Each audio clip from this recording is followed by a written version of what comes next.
This video is in response to a comment on one of my previous videos in regards to the compass plane. They asked, "Tell me more," or words to that effect. And you know me, I like to oblige, I do. So if you've got any questions, leave them in the comments down below. Well, you see, the compass plane has been about for quite a long while, especially in the old wooden form like this Griffiths from Norwich. Yeah, this one I've had for quite a long time, actually. And obviously used when I got it. It was quite a rarity. You don't often see a compass plane, a wooden compass plane like this one. Now, Griffiths and Norwich, they would use ward cast steel, plain irons, what have you, and it was a lovely tool to use. Now, although I have used this one a few times, it has got a fixed radius sole, and that's great if you're working on something of a certain radius. Now, this one was probably built for a wheelwright. Somebody who was making the actual wheel rims for a farm cart, for instance, of yesteryear. Just like the old spoke shays would have been used, hence the name, to make the spokes on farm cart wheels, you see. Well, later on, they evolved, they did, into these. Yes, this is a record, number 20 compass plane. Now, Stanley made one as well, and Kunz make them. I think there's a few other old makes out there as well. In fact, if, for instance, you have watched this video, soon you might be able to pick one of these up, the Stanley version, for €125. Buy it now. That's a bargain. That's on ebay.fr.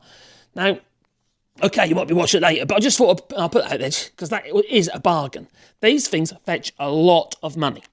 Now, basically, they're like any plane, just like this one, except the sole is flexible. Now, this particular one can go convex and concave. Now, if I want to create a concave, which we're going to do in a minute, I would want to make the sole convex by turning this adjuster wheel anti-clockwise. Hence, convex, and obviously the opposite of that, male, female, all that, it'll create a concave. So if I was planing the inside of a farm cart wheel rim, well then, that'd be kind of what I would want.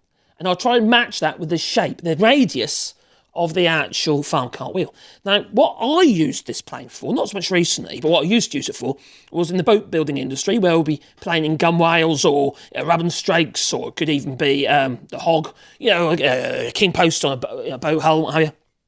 It's a really useful tool. I mean, for that job, it's a lifesaver. But you see, also, you had the spoke shave. Now, why is it a spoke shave? It's also to do with wheelwrights, you see, for them to be able to create the spokes of a wheel. Great tool, yet again. Now, this one's very similar to a hand plane, except it's got the flexible sole. You've still got the chip breaker, you've still chip breaker cap iron, lever cap in this case, but also you've got your plain iron, which is a bit narrower than the 2-inch, as you've got in this number 5 here.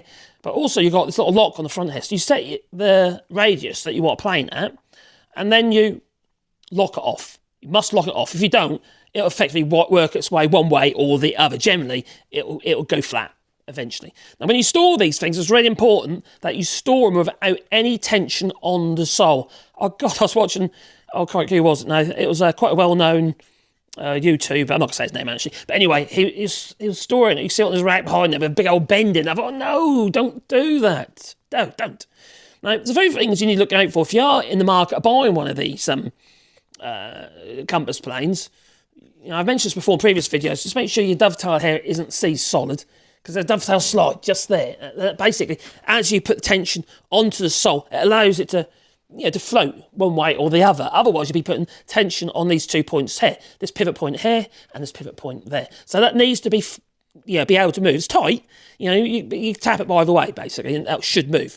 But also, you want to have a look at the rivets. Now, you've got rivets here and so probably just see it a little bit there, and there, and also where the dovetail is actually fixed to the sole plate. It's like sprung steel. Now, they can wear, and what happens is they end up a bit of movement in them. So you bear that in mind. You might need a bit of fettling there, where you need to try and maybe centre punch them so they're tight again. So that's one thing you got to watch out for that. Generally, then, it's quite a rare problem. It's not a huge issue. Obviously, you've got to make sure all the casting and what have you is intact, because that can't be hiding to nothing. I've seen these where they especially the Stanley ones, where they've got this little weird stumpy handle at the back. It's horrible to use. Get your knuckles on the back of the frog and what have you. It's a terrible design. These are much nicer because you've got this round bit there to put your your hand on. Also in the back here, there's also got this little bit you put your, between the thumb and forefinger, like that. You point your finger, like that, like so. Okay, so your index finger, the pointy one, index finger. So you can actually, it's comfortable to actually use. Now, the other thing I've used to use this for was on handrails for staircases. But it's brilliant for that because you might not realise this. So it's this handrail. If you've got like a staircase and you've got a continuous handrail and you've got to turn in the staircase and it's a continuous handrail, well, it isn't just turning, it's also having to twist as well. Anyway, no further ado, should we plane a little bit of a curve onto this piece of wood here?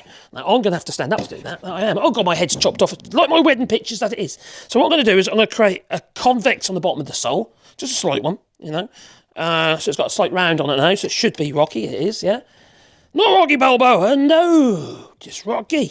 Okay, maybe that's a bit much. Well, I'll do. So basically now, you have to set your actual plane iron depth of cut. Now what we'll do is retract it first. Now, a little bit of advice, this one's a bit on the tight side actually. You see the screw here, where the cap iron goes behind. Too many people tighten it up too much. And when you've got the lever cap down, you can't actually physically adjust it without releasing the lever cap. It makes the adjustment hard. That only just needs to be just so. So when it goes down, it's tight, but then you can still adjust the plane arm to and fro. Because if that's too tight, the plane arm's been gripped too tightly, you see. So all I'm going to do now is adjust it so the plane iron is out, so there's no engagement, right? And then I like to introduce my iron to the wood, like so. Kind of get in there. You hear it starting to okay, we get in there. And give it a go, just see what happens. Bit more. Little bit, less is more. That's what the mister says. And what we'll do is we'll just keep in contact between the sole and the wood, the plane and the wood, and you will create a curve in the piece of wood, the same, mimicking the actual radius of the sole. Now, I was watching another YouTuber, another guy that I love this guy, he's a really nice chap, it's quite a good channel, but he was showing it all wrong. He really was. Now, you shouldn't have to go from both directions. All right? So you figure these for wheel rise, so effectively the timber be continuous in its grain all the way around the wheel, because the sections of the actual wheel rim are all jointed together, so the grain's going in the same direction. And it should be the same for other things, like, for instance, if you're doing gunwales and stuff like that. You're joining, splicing, splicing bits of timber together. A board like this, there's a possibility, if you've got a bit of rough old grain in it, you might have to come back on yourself. All right, because effectively what you're doing is you'll be stroking the grain in one direction and then you'll be going up against the grain, effectively, in that direction. So sometimes you've got to come from the other way. So let's give it a go. Let's carry on, shall we? As you can see, you have to make sure you do full strokes. You've got to have your full stroke, Oh, God, don't she know? Right, and then might get to a point where you're not engaged in the plane iron. So, part of that is down to whether or not you're placing pressure there or there. Now, there's one thing you've got to remember about these planes. And although you're putting a radius on there, that radius is not perfect. There'll be more radius near the middle of the plane than there is at the ends. There's less tension here, you see. More tension there. Now, it's the same when you're bending a piece of wood, like so. That curve isn't continuous. And if you look at that, you can see it's straighter on the ends than it is in the middle. See? That's exactly the same with a plane like this. So you have to bear that in mind when you're using it. Now, you keep on going until finally you should be making full engagement all the way along your actual radius. And now, it isn't always easy to get what you call continuous shavings and stuff like this. It's more of a titillation. Yeah, I like a bit of titillation, me. Right, there you go. Now, because it's shallow, I'm managing to get almost full length shavings. You see, from the radius from there to there. Now, you need to make sure you go right to the end, if you can. Now, there's other YouTuber, I was expecting what our dogs did. I don't think it was sharp, actually. So you have to go to the end, and that causes you problems, you see. So you need to go right up. You've got to basically follow through. That's what you've got to do. Yeah. No timing method. No, just follow through. Right, there you go. So now that should mimic the sole. Now we'll see. If there's no rock in it, still a bit of rock in it, so I'm not there yet. All right, so if I carry on, eventually that should be low enough in the middle to mimic the sole. It won't be spot on. It won't be. I've used this tool enough to know that. And what you don't want to do is take really thick shavings. You see, these are relatively thin shavings, you see. Then you take thick shavings, you'll be hiding nothing with it. Because what happens is, as you are coming out of the curve, you'll just grab too much tim and you'll have so much tear out, it'll just be nasty. There's no point. Just, do a few extra shavings instead of actually causing a big problem. So if I grab a rule, do like this one, you can see that there is a gap underneath. A very easy to see gap, I would say. All right. But I can't really see properly in the camera. So there is most definitely a gap there. There isn't at the ends. So we are creating a nice curve, and it's progressive. So the more we do it, the more it should mimic the sole. But it might not be spot on because I'm not far off now. A little bit of rock in it still.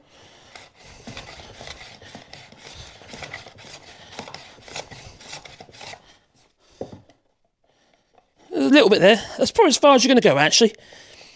Yeah, because partly because what I was saying earlier about this bend in the sole. That is not, as I said earlier, that is not a continuous round, straight on the ends than it is in the middle. So that's probably as far as I can go with that. And to be fair, there's no tear out as such.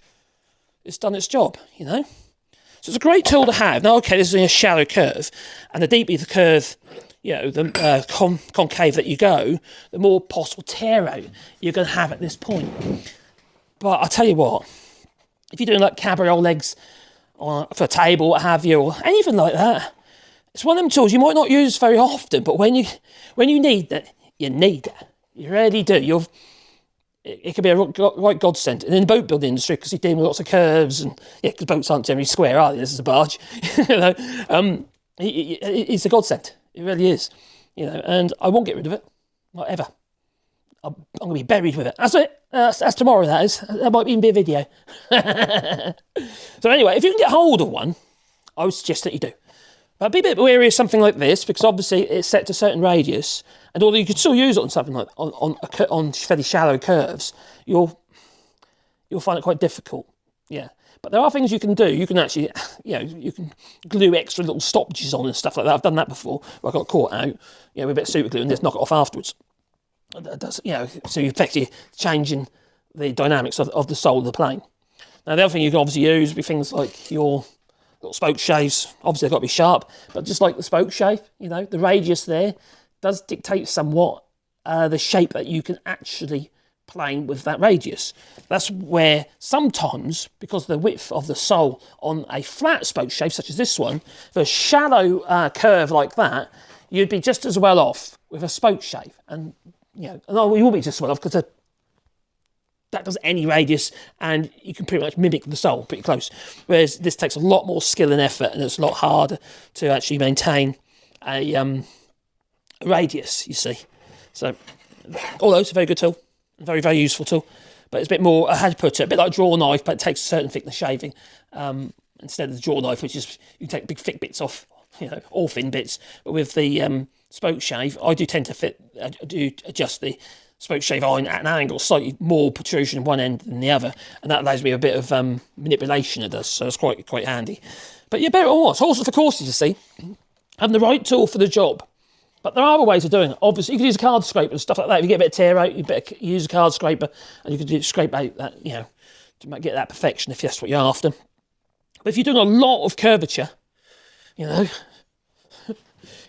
that kind of curvature, no, but if you're doing a lot of curvature, okay, the compass plane is, it's brilliant. I love it. It's a really, really good tool. It takes some getting used to, but it's definitely worth having if you've got a need for it, obviously. If you don't want to play anything round, well then, what's the point? But for me, considering I've used this on staircases, I've used it on boats, and also I've used it on, I've only done one set of cabriole legs while I've been in France, but I've used it on that as well. Although sometimes really with those sort of curvatures, because they're all different on the cabriole legs, you've got convex, you've got convex, concave, and it can be something a little bit easier sometimes just to use the spoke shave for that kind of job. But saying that, it's still brilliant tool. So if you can get hold of one and you want one, you might find it hard. They're like rock and roll shit. That they are. But they are about. So just keep your ears to the ground and maybe put one of them, things on eBay where they send you notifications if it comes up in the feed, and it's definitely worth doing. If it, like for instance, that one I said, €125, that is cheap as chips, because these things go into the hundreds, you know, €300-400, or pounds, or whatever. Depends where you are, I suppose. Anyway, there you go. That is my record number 20 compass plane. And if you've got any questions, leave it in the comments down below, because I do read the comments, but you probably already know. It's a lovely tool, though, isn't it? Probably do a bit of TLC, actually. It's a bit kind of... It's used, all right? It's used. Okay, it's time for me to go. I'll say toodaloo, you know. But, you know, if you want to beat the old like button, it'd be very much appreciated. And maybe subscribe to the channel. Yeah. And a little bell icon, because then you get a warm fuzzy feeling in your pocket every time I upload another video. And in case you didn't know, we're doing a reward in him for us. We're planting 1,000 trees on 2 hectares of land. We'll be part of that. There's a GoFundMe link down below. Anyway, it's time for me to go. So I'm going to say toodaloo, you know. So toodaloo. Hit the button.